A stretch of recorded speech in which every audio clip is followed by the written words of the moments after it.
Listo. Muy buenas noches. Estamos acá, Rafael Delgado, Erly Miranda, Joanny Bremer, yo, Lisbeth Cárdenas, y tenemos como invitado al licenciado Alexis Betancourt.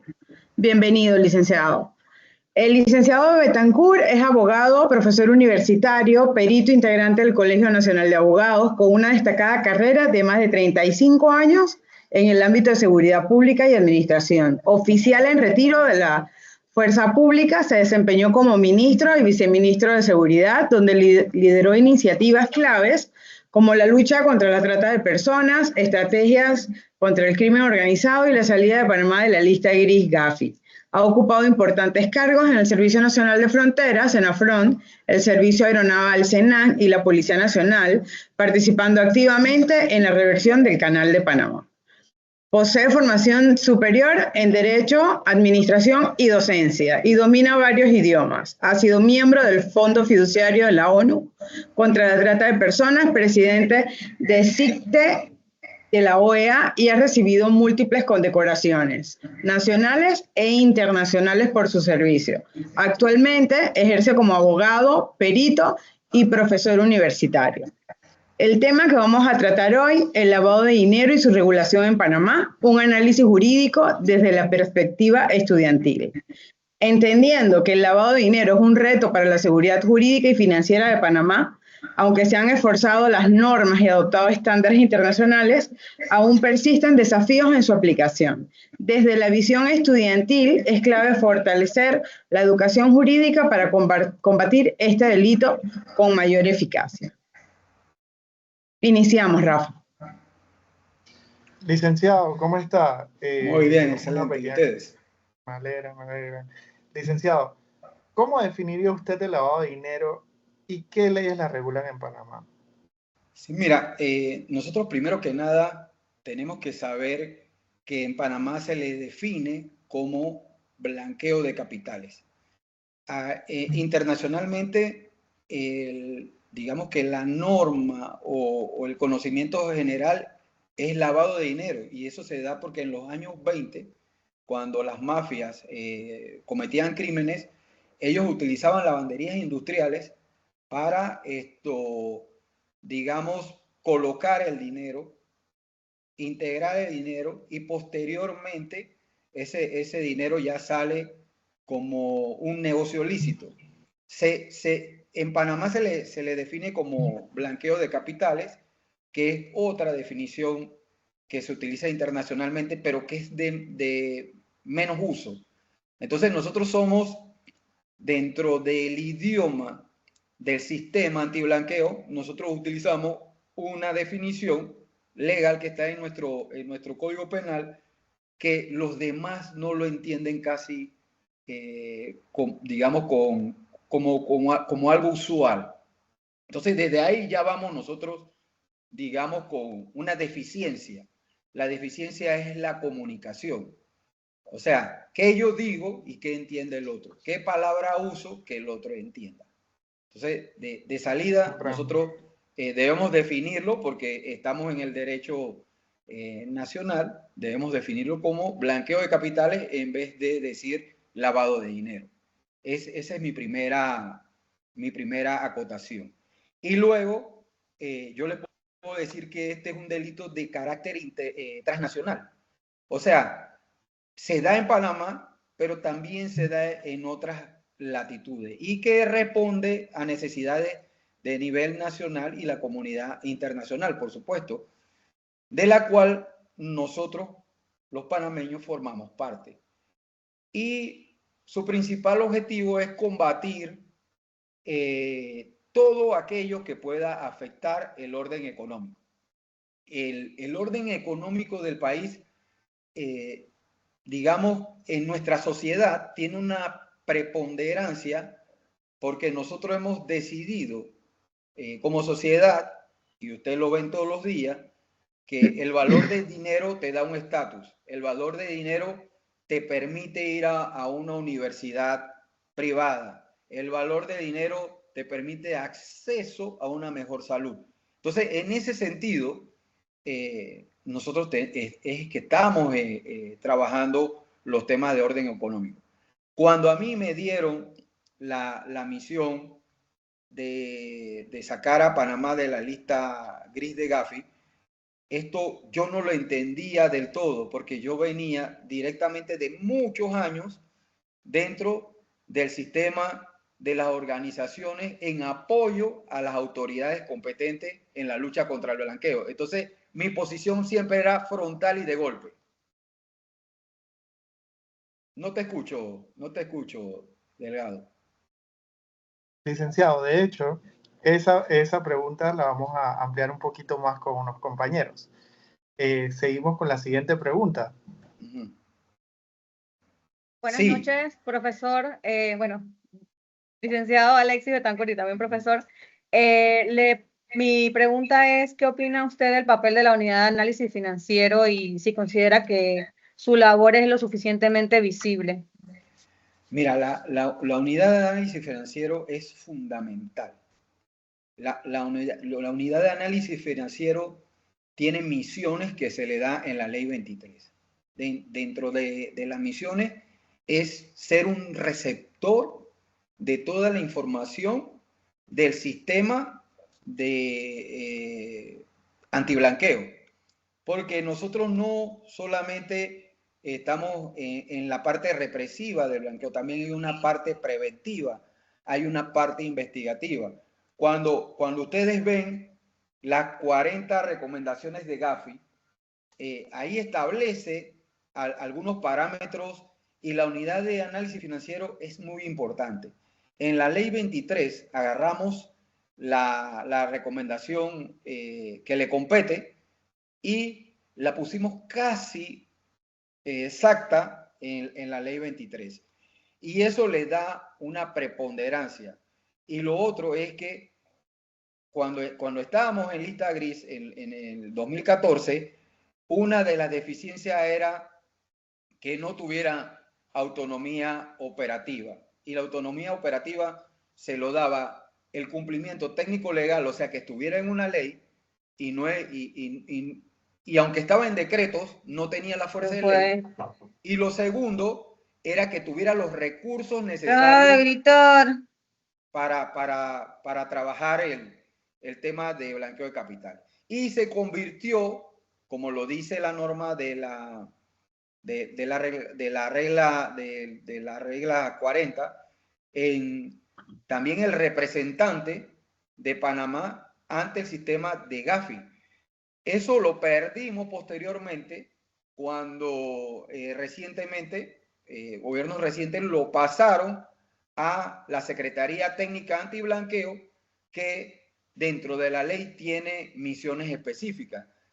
Ha perdido un poquito de protagonismo, pero sigue siendo fundamental en el sistema antiblanqueo.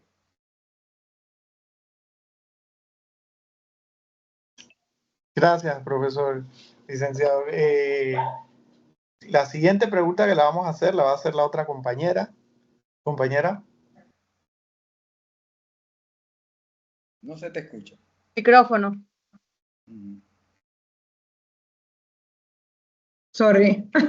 Disculpe, profesor. Quisiera preguntarle a ver si me ayuda a aclarar un poquito. ¿Cuáles considera usted que son las razones por las que Panamá ha sido incluida en las listas internacionales como la famosa lista gris del Gafi? ¿Y qué podríamos hacer para evitarlo? Mira, yo sí creo que, o sea, por mi experiencia y por haber tenido la oportunidad de trabajar por Panamá en el tema de la salida de la lista gris de Gafi, yo creo que dentro de las falencias por las cuales nos han introducido en la lista es porque no manejamos como país dentro de los sectores el tema de blanqueo de capitales. Miren, yo vi que algunos términos, por ejemplo, en blanqueo de capitales se utiliza sistema de riesgo o enfoque en riesgo, y esto tiene que ver con administración de riesgo. Y nosotros en el sistema bancario hablamos de apetito de riesgo. El apetito de riesgo incluye cosas que no son de blanqueo, como por ejemplo las cuentas que son incobrables y otras cosas más. Entonces, desde Panamá nosotros sentíamos que cumplíamos con el tema de antiblanqueo, pero la gente que nos evalúa, los técnicos, notaban de que nosotros estábamos hablando de cosas distintas. Entonces yo creo que el idioma, el entender, el sentarse, el leer, porque aquí también hay legislaciones internacionales, convenciones que nosotros tenemos que cumplir, que son legislaciones internacionales, establecen digamos que ese tipo de palabras, ese tipo de definiciones, y nosotros queremos insistir en poner definiciones criollas, no actualizamos nuestras normas. Esa es la primera situación que yo creo que por la cual caímos en lista de GAFI. Y después vienen las otras, que son el no saber explicar, y la segunda es que en realidad en algunos casos no cumplíamos. Le pongo un ejemplo. Nosotros antes del 2010, nosotros pertenecíamos a GAFIC, que es el Grupo de Acción Financiera del Caribe. Después de 2010, nosotros pasamos a GAFILAT, que es el Grupo de Acción Financiera de Latinoamérica. Cuando nosotros estábamos en GAFIC, que son las islas estas de BVI y estas islas del Caribe, nosotros no teníamos deficiencia, porque definitivamente ese grupo es un grupo muy similar a nosotros, simplemente que ellos hablan otros idiomas, hablan principalmente el inglés. Nosotros pasamos a GAFILAT y definitivamente que ya no teníamos una economía similar a las economías del sur. Nuestra economía era totalmente diferente. Entonces, el entendimiento hacia Panamá era muy reducido. Y después, es cierto que no cumplíamos algunas normas. Cuando en ese tiempo, antes del 2010, nosotros hicimos la ley 41 del 2000, y esa ley fue una ley ejemplo en todo el sistema del Grupo de Acción Financiera. Pero después que vienen los sucesos del 11 de septiembre, se introducen otros temas, por ejemplo, como el financiamiento del terrorismo. Entonces nosotros deberíamos actualizar nuestra norma a los temas de financiamiento del terrorismo. Y no es hasta que se hace la ley 23 es que nosotros metemos ese tema. Imagínense cuánto tiempo pasó de una cosa a otra. Pasó mucho tiempo. Entonces, esas son las cosas que yo creo que nosotros tenemos deficiencia, porque nosotros siempre esperamos como una reacción. O sea, que nos digan que tenemos deficiencia para actuar sobre esos temas. Mientras tanto, nos quedamos en la comodidad. Profesor, disculpe que le interrumpa, una pequeña inquietud que tengo. ¿Es posible educar a los jóvenes desde las escuelas, desde la secundaria o desde los inicios de la universidad en este tipo de cosas? Esa era la intención en el plan de acción. Nosotros identificamos, o sea, te voy a decir, mi primera formación es ingeniero. Nosotros resolvemos problemas. Cuando a mí me dieron el problema de la lista gris de Gafi, lo primero que yo hice fue utilizar el instrumento matemático que para mí digamos que es de punta, aunque es viejo, que es una matriz, un cuadro. Yo puse todas las deficiencias que nos indicó Gafi y todas las deficiencias que nosotros en un FODA identificamos. Las pusimos en una primera columna. Después pusimos qué estamos haciendo para solucionar esos problemas. Y después, en las otras casillas, pusimos a quién le tocaba, cuál era la institución que le tocaba, qué tarea le tocaba y qué instituciones eran las que debían reforzar esa solución. Y dentro de eso surgió lo que me acaba de preguntar. Nosotros identificamos que para poder solucionar esos problemas de definiciones, nosotros tenemos que entrar desde temprano, no solamente en las universidades, sino el tema de blanqueo lo debemos tocar en las escuelas. en el sistema de educación, ya sea que lo hagas dentro del currículo o extracurricular. Cuando te digo extracurricular es que un día citen a una persona como ustedes o como yo para que hablemos de eso a los jóvenes, para que se puedan poner al día. Y no solamente lo necesitamos ahí, adivinen, ni los jueces, ni los fiscales, ni los policías, ni la superintendencia de banco, ni la de valores, ninguno estaba, digamos, suficientemente capacitado para que nosotros no cayéramos en la lista de Gafi. Y salimos fue precisamente porque los capacitamos para solamente ese momento histórico. Y después no vino otro momento histórico, que ya el cumplimiento técnico legal en las evaluaciones mutuas no era suficiente. O sea, hacer una ley ya no era suficiente. Nos pidieron efectividad. Y por eso hace pronto caímos, creo que en el 2019, caímos de nuevo en lista gris y no salimos hasta el 2024. Tardamos 5 años, que es el promedio para salir. Y salimos, no solamente, no es porque cumplimos con todo, porque ahí hay una evaluación que dice no cumplimiento, cumplimiento satisfactorio, cumplimiento extremadamente satisfactorio, sino porque, digamos, si no salíamos de la lista, teníamos que caer en lista negra. Y en lista negra nada más habían 2 o 3 países. Entonces, que era de Corea del Norte, Irán, y nosotros no deberíamos estar en esa lista. Exacto. Yo digo que de repente, esto, como es un promedio de 5 años que uno sale, al final estas organizaciones te dan como esto, digamos, un acto de buena fe y dicen, bueno, te sacamos y tú sigues trabajando en tu sistema antiblanqueo para que lo pongas en orden. Entonces, esas son cosas importantes que tenemos que mejorar en Panamá. Correcto. Así es, licenciado. Por eso es que hacemos este tipo de podcast también, para que otras personas escuchen y vean y aprendan sobre estos temas. La joven Early también tiene una pregunta. Sí. Buenas noches, profesor. Profesor Alexis, me gustaría, pues ya usted nos ha estado conversando de temas que han sido retos para Panamá, pero sí me gustaría que nos hable de cuáles son los retos que tiene el sistema panameño para fortalecer el tema de la prevención. ¿Cuáles serían los retos que tiene nuestro sistema? Mira, el primer reto, y yo lo puse en una frase que era como un eslogan, es que Panamá debe trabajar por una economía fuerte, sana y transparente.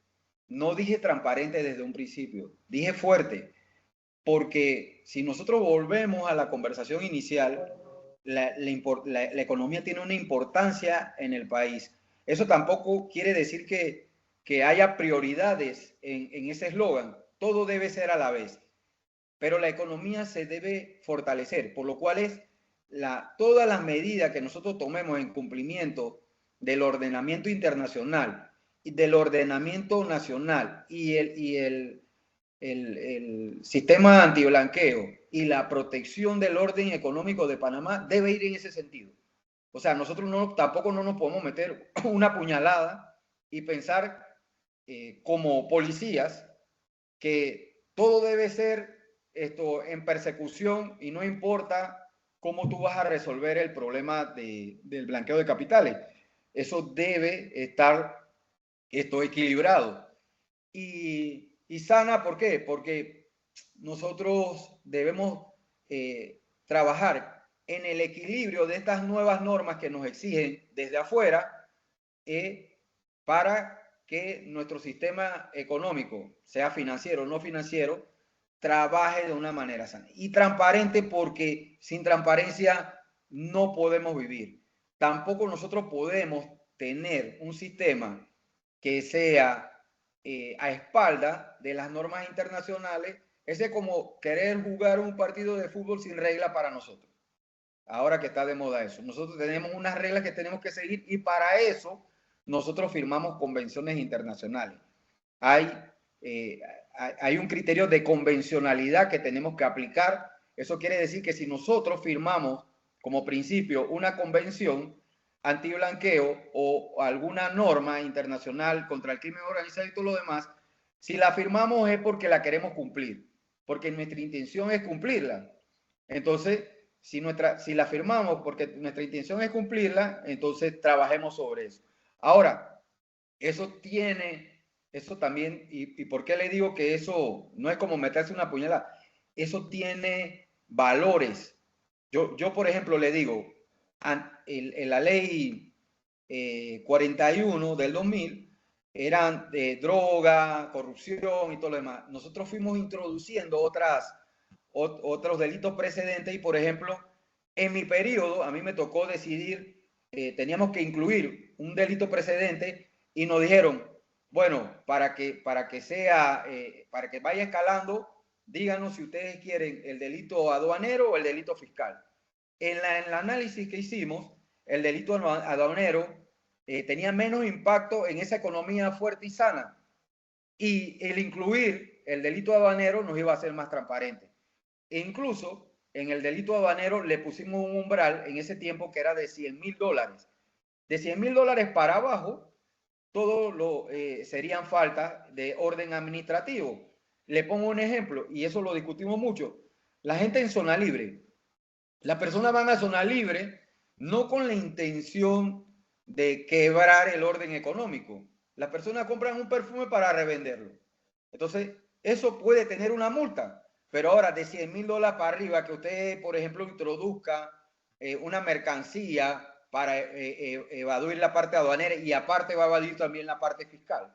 Entonces, ese grupo de personas sí debería tener un poco más de castigo o de penalidad. Todo es progresivo. El problema es que en Panamá tampoco no lo hemos entendido así. Lo otro es el entender el idioma del sector de blanqueo de capitales, que es puramente penal. Como afecta al sistema, por ejemplo, al sistema financiero y al sistema no financiero, que son las profesiones no financieras y actividades designadas, la persona los grupos se sienten como afectados directos. Entonces, no buscan siempre tratar de suavizar el tema de blanqueo. Le pongo un ejemplo. Nosotros tuvimos problemas con las sociedades anónimas, que los shares, digamos las acciones, eran al portador. Necesitábamos tener las acciones, aunque sea en custodia, que alguien supiera de quién es. Hicimos una ley para salir de eso, pero le pusimos un umbral de muchos años. Y lo que nos pedía la norma era que de salida alguien lo tuviera. No importa que fuera una acción al portador, pero que por lo menos existiera un custodio. Y eso nosotros no lo supimos hacer bien. Quisimos hacerlo siempre en este tema de hacer algo para que lo cumplan a futuro. Bueno, profesor, nosotros le agradecemos mucho todo el apoyo y la enseñanza que nos llevamos hoy. En definitiva, el tiempo se nos ha hecho corto. Ojalá pudiéramos hacer otro o continuar con esto. De todas maneras, profesor, yo le agradezco si me repite el refrán que nos dijo. Intenté anotarlo. El eslogan. El eslogan, perdón. En el eslogan nosotros utilizamos, después de haber analizado todo, que en el tema de blanqueo de capitales, la unidad de análisis financiero, nosotros decíamos que debíamos trabajar por una economía fuerte, sana y transparente. Yo creo que sana y transparente. Eso yo creo que resume el esfuerzo que tenemos que hacer nosotros en el tema de la lucha contra el blanqueo de capitales y otras cosas sencillas como sensibilizar a los sujetos obligados, capacitar a todo en el sistema de prevención, represión de blanqueo, la cooperación internacional, la actuación de los modos operandi, la participación activa en foros internacionales y otras cosas más que estoy seguro que a ustedes le va a quedar esa motivación para seguir investigando. Para hacer otro podcast. Muchas gracias, profesor. Me quedo con esto, lo de la economía fuerte, sana y transparente. Le agradecemos mucho su apoyo y bueno, por allí continuaremos con esta charla. Muchas gracias. Muchas gracias, profesor. Muchas gracias, profesor. Gracias, profesor. Hasta luego. Buenas noches. Buenas noches.